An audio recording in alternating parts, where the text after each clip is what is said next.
Hi guys, how you doing? It's Nation here. So yeah, we're going to do another 30k video. So kind of following on from the last one about the Ultramarines before the Primarch. So in that video I was a little bit incompass mentis, so I want to change that for this time around, actually make this a bit better. And I thought, well, I'm better when I'm painting. So I'm going to paint. I've got the book beside me as well, so I can have a read of that as well and sort of catch up with facts. As I'm going along, I'm going to try and not read and talk and say something else whilst going on. So I read this the other day, so it's kind of still fresh in my memory. And if you do hear scratching around and stuff, it is my dog. He is doing stuff, and I'm not sure what. So yes. Right, so let's have a chat about the Ultramarines Primarch. So, good old Roboute Guilliman, however you want to pronounce his name, Lord of the Ultra Smurfs. Yeah, so let's give a bit of backstory on what happened with him. So, like all the other Primarchs, he was fired off into the warp and he landed on a planet. Now, he landed on Macragge.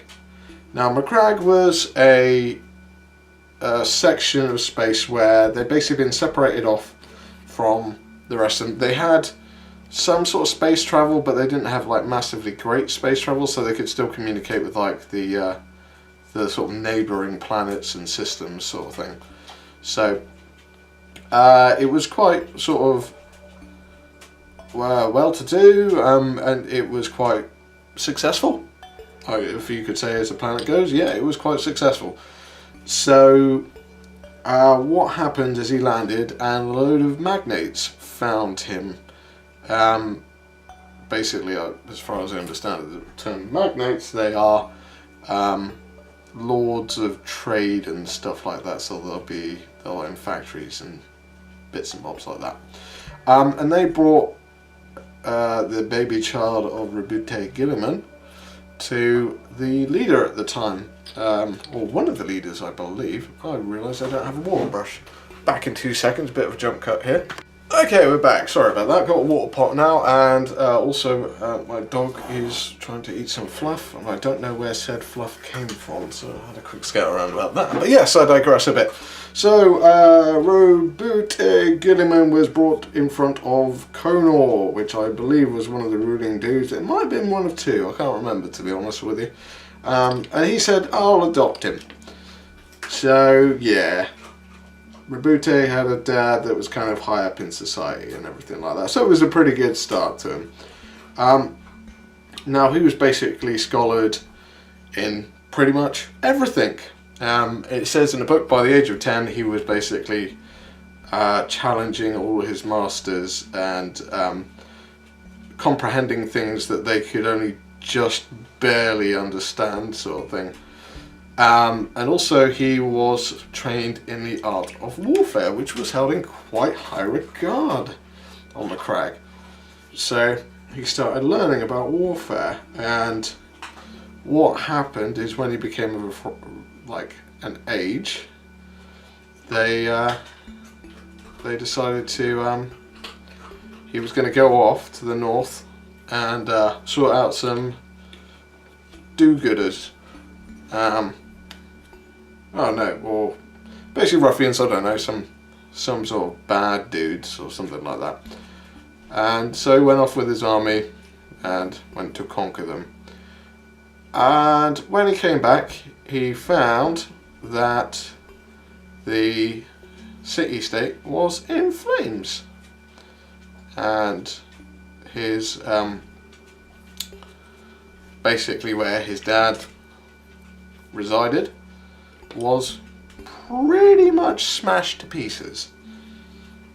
And also what happened as well was there was a load of dead bodies and everything. So what happened was that Roboute was becoming a kind of an inspiration to a lot of people, and because of that he was starting to change things. A lot of people on Macragge as well were used to the finer things in life, so they had large estates and everything like that. And one of Roboute's plans was for the either the Fortress of Hero or the estate they were in to grow, and in doing so, the magnates and all the hierarchy and all the well-to-do nobles and everything would have to give up parts of their land to better society, basically, and make the place better. They obviously weren't very happy about this as well.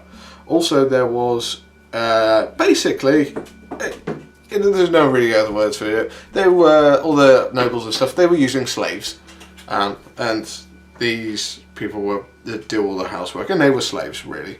And what Roboute put forward was for that to change as well, and everyone to get rights, a certain amount of pay, and etc., and basically become human beings instead of just being slaves. So, okay, right, so that makes sense. That sounds like a good cause and everything like that. However, the people who had the slaves didn't like this. So they decided they were going to get Roboute out of the way by sending him off to a war, and then they were going to kill his dad. So he came back and he's found his dad. He put up a valiant fight. I think they defended it for maybe 3 days and maybe 3 hours. I can't remember exactly which. There was 3 in something along there. With his bodyguard, but they'd all been slaughtered, and I think he found his dad at his last dying breath or something to that effect. So after that point, you can kind of picture what happens next. So superhuman, really intelligent and scary prodigal son gets angry because you killed his dad. What happens next is the fact that, yeah, he just goes out and slaughters them. And the ones he doesn't slaughter basically are made to be slaves after that point and work off their troubles that they have caused. So yes, that is the story of Roboute, and then he starts obviously building the system up and building up Macragge and making it a better place and linking all the worlds up. Now, while all this was going on, the Emperor had found out about him. And he was like, yeah, I found another one of my sons. So he went to go meet him. Couldn't get to him though. Warp storms everywhere. Couldn't get through him. So had to wait 5 years while Roboute sorted everything out and did what he wanted to do. And so Roboute started making his empire. That's pretty cool in its own right. It's pretty impressive for one person to create an empire already without the help of the Imperium and stuff. So the Emperor shows up, and basically Roboute knows straight off the bat pretty much this is my dad. Like, yeah, he's got to be my dad because, yeah. So instantly pledges fealty and takes the 13th Legion, otherwise known as the Warborn before that, under his wing. Now, after this point, Roboute, because he's been schooled in all the different arts and all the different sort of things and all the sides of war and everything as well, he's got more of a plan than a lot of the other Primarchs who just kind of get their legion and they go off and do what the Emperor's told. Roboute's kind of got a plan already brewing in his mind.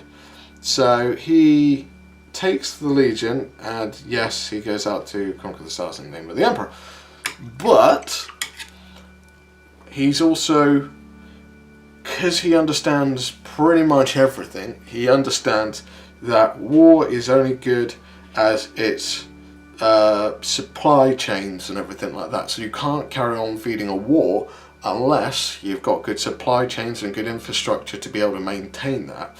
So what he did is when he took on the 13th Legion, he took the legions and, he took the Legion at the time, and he set about, whenever they conquered a planet they were to integrate it as much as humanly possible, like get it trading with other sites, bring in all this other populace, and basically create it and make it a good planet, regardless of where it was. That was their job. So they went in and they basically reorganized all the infrastructure and everything like that to work alongside all the other planets they'd done it. And they did that at an alarming rate, and they literally just went out and started integrating everything, and everything started meshing together. All the planets started linking up and trading together to become an empire in its own right. So Guilliman, or Guilliman as a lot of people like to call it, had, and they call it macro management. He understood the war the way it should be done on your different levels of gaming. This has been talked about in other shows, Beasts of War as well, where you talk about the level of gaming, or the level of war, I don't know however you want to pronounce it, but so you have like squad level, you have company level, then you have army level, and then you have like world level or whatever like that. Now Guilliman was setting it up so all of them would work together, and he had ideas and foresight to make everything work together. So to be able to understand the logistics of making 500 worlds all coordinate with each other to do that is outstanding. One thing as well, which was quite the interesting thing I really found quite intriguing about the Ultramarines, is every single planet they conquered, obviously they were integrating into the infrastructure, they would take recruits as well. So, and they still went through the same trials all the other ones did, but they were taking a lot more worlds rather rapidly, and they were taking recruits from every single one. So the legions started growing at an alarming rate, because they were just conquering so much, and they basically carved out the entire like side of the galaxy to say, this is ours. So that's the really interesting point for me. Like, everyone thinks the Ultramarines sucked in another legion. Yeah, it's possible that could happen, but it's also the fact that they are literally a working factory. They, unlike the other legions, which kind of need to go out, go to their home worlds, grab their recruits, and it takes a little bit of a while, and everyone kind of goes off, does their expedition, then they go off, and then they come back and they need to get recruits again so they can go do the next expedition. The Ultramarines, while they're out doing an expedition, have got 300 other worlds churning out recruits for them straight off the bat, sort of thing. So they would, I believe, if I remember it rightly, basically the scouts got put in like a tour sort of thing, so they had to go in and do a tour of a system or something like that. And once they'd done that, they got indoctrinated and went into more psycho conditioning and everything like that, so they could actually become Space Marines after that point. And that was going on continuously. So there's no wonder they outnumbered all the other Space Marines, because their infrastructure worked out better, because it was a machine.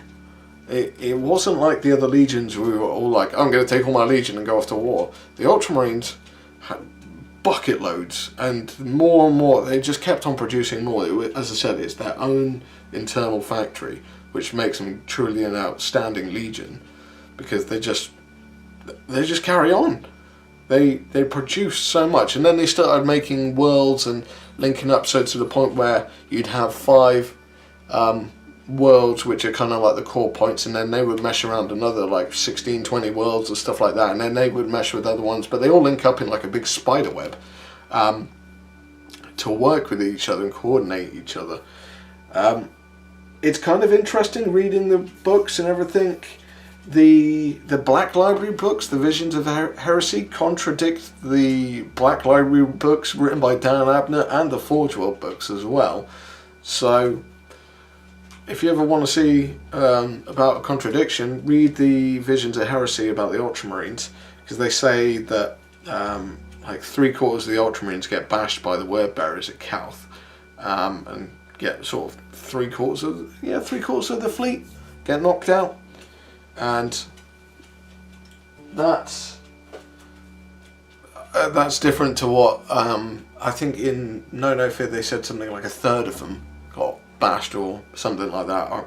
I don't know. I can't remember exactly. So, yeah, don't take it all to heart about what's what and saying what's what. And I wish people really would start taking the advice of like, I read it this way, so therefore it's just their opinion. Whereas a lot of people in this heresy stuff just go, this is how it is, this is what it did.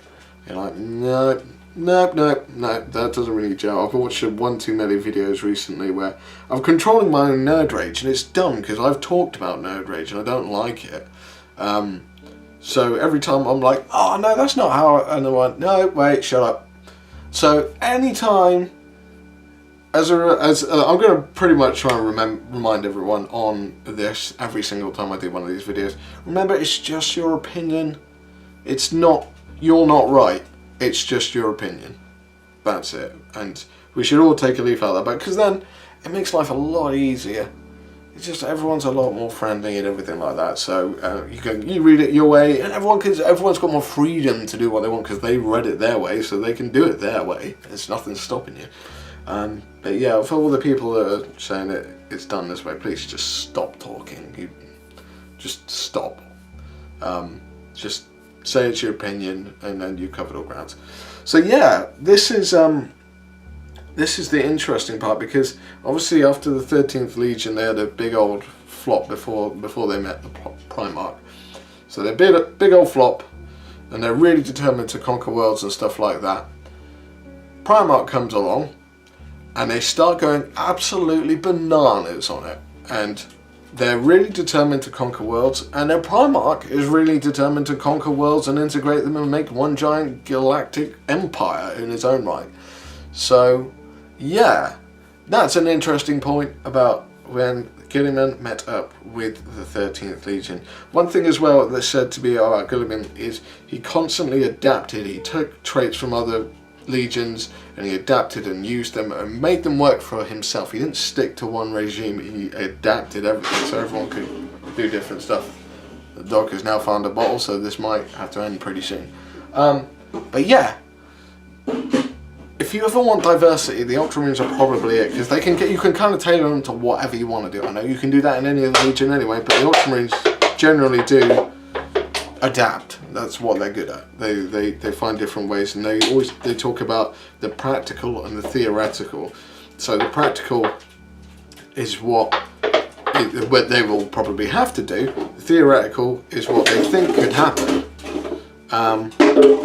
which is it becomes a doctrine in its own right. I'm going to have to end it here because the dog has found a bottle and he's going to start kicking us around. You're not going to be able to hear me anymore. So that is a bit more info on the Primarch of the Ultramarines meeting up with his own legion. There may be some more talking about the Primarch, the betrayal and what goes on there. Maybe not. I don't know. We'll see. But I'm going to leave you guys too because I've got a dog to sort out. So I'll catch you guys next time. See you later. Bye bye.